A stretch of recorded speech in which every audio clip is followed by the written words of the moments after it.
తెలియకుండా పని చేశావు. పగ ప్రతీకారంతో నువ్వు కొట్టించింది పరాయివాణ్ణి కాదు, నీ అక్క మూగుణ్ణి. తనకు తగిలిన ప్రతి దెబ్బకి 10 దెబ్బలు కొట్టి ఆ మూగదాన్ని చిత్రహింసలు చేస్తాడా రాక్షసుడు. ఆడపిల్లనిచ్చిన వాడు అణిగి మణిగి ఉండాలి. ఇప్పుడు దాని జీవితం నాశనం అయితే ఎవరే బాధ్యులు?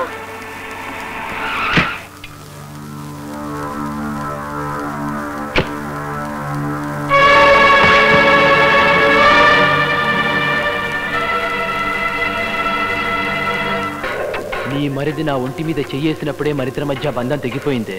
ఇక నీకు నా గుమ్మం తొక్కే అర్హత లేదే. ఇంకా నీ మెళ్ళో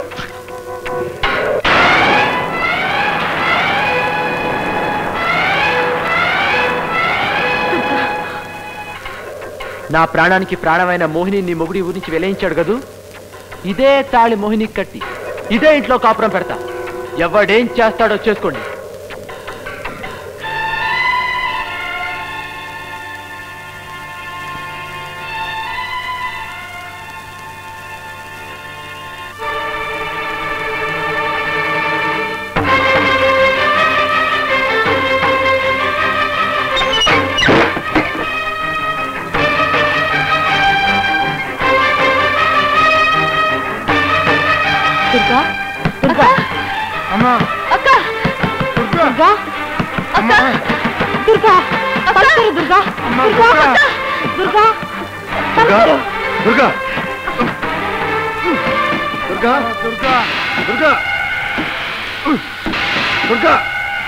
తలుపుతారు.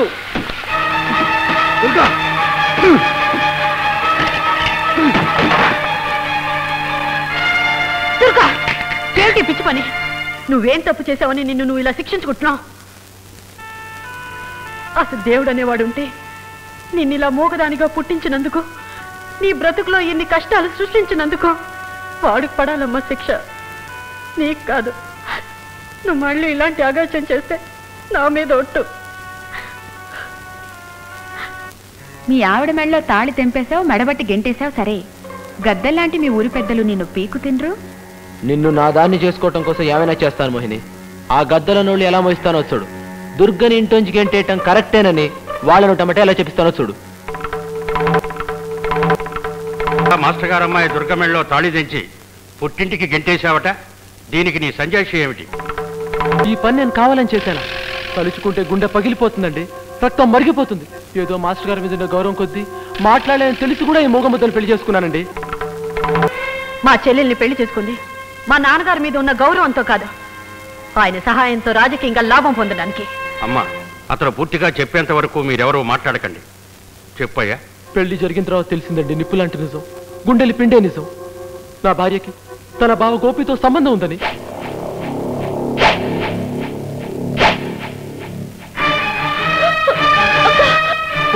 రాక్షసుడా, అది నోరా? మాస్టారు, ఆవేశపడకండి. నా పెళ్ళాం మోగదని గోపిగాడి తల్లి కోడలుగా చేసుకోనందట. అయినా నేను జాలిపడి చేసుకున్నాను. పెళ్ళైన తర్వాత అయినా ఊరుకుందా? నేను ఇంట్లో లేకపోతే చాలు ఆ గోపిగాడు మా ఇంటికి రావటం, ఇది వాడు గదిలోకి దూరి ఈకైకలు పక్కపక్కలు. చిచి, కావాలంటే మక్కలు అడగండి. అవునండి అన్నయ్య గారు, తప్పని ఎన్నిసార్లు మందలించినా వాడు మాత్రం ఇంటికి రావడం మానలేదు. ఏమ్మా, గోపి తరచూ మీ ఇంటికి వచ్చేవాడా?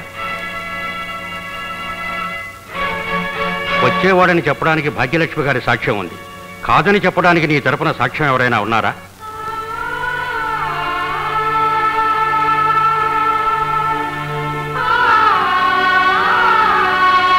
అంటే అంటే భాగ్యలక్ష్మి గారి భర్తని తీసుకురమ్మంటోంది. ఆయన్ని పిలిపించండి. నేను వెళ్ళి తీసుకొస్తాను.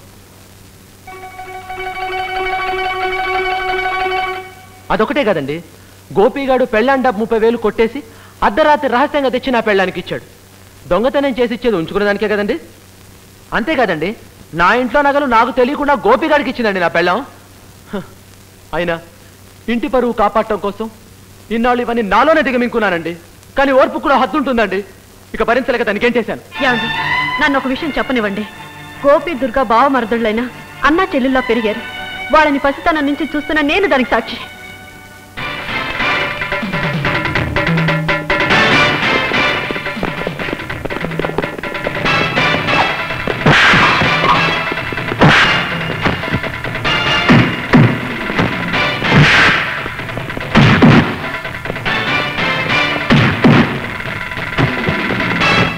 తను చేసిన తక్కువ తక్కువ పని గాను మా వారి తన చితకబాదారు. ఆ కోపంతో మా అక్క పైన అబండాలు వేస్తున్నాడు. థ్యాంక్ యూ వాణి. ఇంకో విషయం గుర్తు చేసావు. మొన్న నేను గోపిని వాణిని మర్యాదగా ఆఫీస్ పిలిపించి నా భార్యతో సంబంధం పెట్టుకోవటం తప్పు, నే అమాయకుణ్ణి, నా భార్య నాకు వదిలేయమని అడిగానండి. దానికి వాడు కోపం వచ్చి వాడు రంకు బంకు బయటపడుతుందని ఉక్రోషంతో నన్ను చితకబాదాడండి.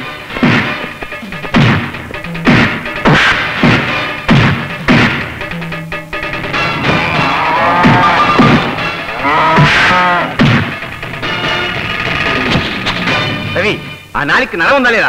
ఏమిటి అబద్ధాలు? ఇంకా ఆభాండాలేసి ప్రతిష్టని మంటగలపకు, కడుపు రగిలిపోతుంది. థ్యాంక్ యూ తోడలుడు, మంచి పాయింట్ గుర్తు చేసావు. అయ్యా అమ్మా వినండి, ఈ గోపిగాడి వల్లే నా పెళ్ళానికి కడుపు వచ్చింది. నా మాట నమ్మకపోతే అబార్షన్ చేసిన డాక్టర్ ఇక్కడే ఉన్నారు, ఆయన అడగండి. నిజం చెప్పండి డాక్టర్ గారు. అవునండి, వాళ్ళ ఆవిడ నా దగ్గరికి వచ్చి కడుపు తీసేయమని చెప్పి డబ్బు ఇచ్చింది. ఎందుకని అడిగితే అది తన భర్త వల్ల వచ్చిన కడుపు కాదని రాసి చూపించింది. మీ నోళ్ళు పడిపోను, నోరు వాయి లేని పిల్ల మీద ఎన్ని రాళ్ళేస్తారట్రా, మీకు పుట్టగతులు ఉండవురా.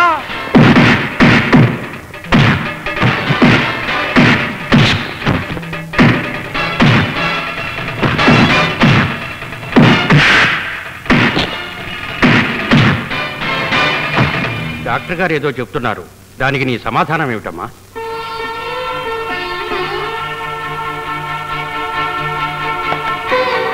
అంటే ఏమిటమ్మా? అతను మోపిన నిందలన్నీ నిజాలైతే అమ్మవారి ముందు ఒట్టేసి చెప్పమంటుంది. చెప్తానండి. అబద్ధం చెప్పేవాడు భయపడతాడు, నిజం చెప్పేవాడు ఎందుకు భయపడాలి? రవి, నువ్వు చేస్తున్నది కాళికామ్మవారి మీద ప్రమాణం. బాగా ఆలోచించుకొని అడుగు.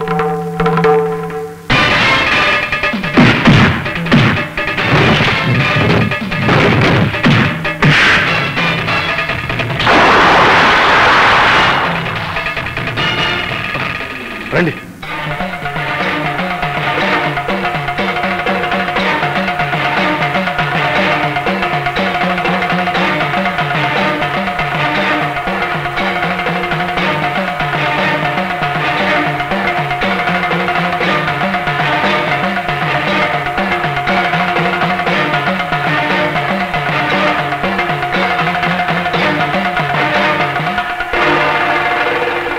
దీనికి గోపికి అక్రమ సంబంధం ఉంది. నా పెళ్ళాన్ని నాకు వదిలేయమన్నందుకే గోపి నన్ను కొట్టాడు. గోపి వల్లే దీనికి కడుపు వచ్చింది.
పంచాయతీలో రవి చెప్పిన ప్రతి అక్షరం అబద్ధమే సార్.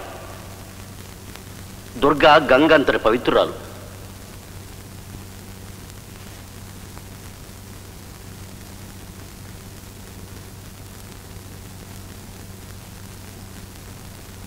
ఎంత ధైర్యం మీకు?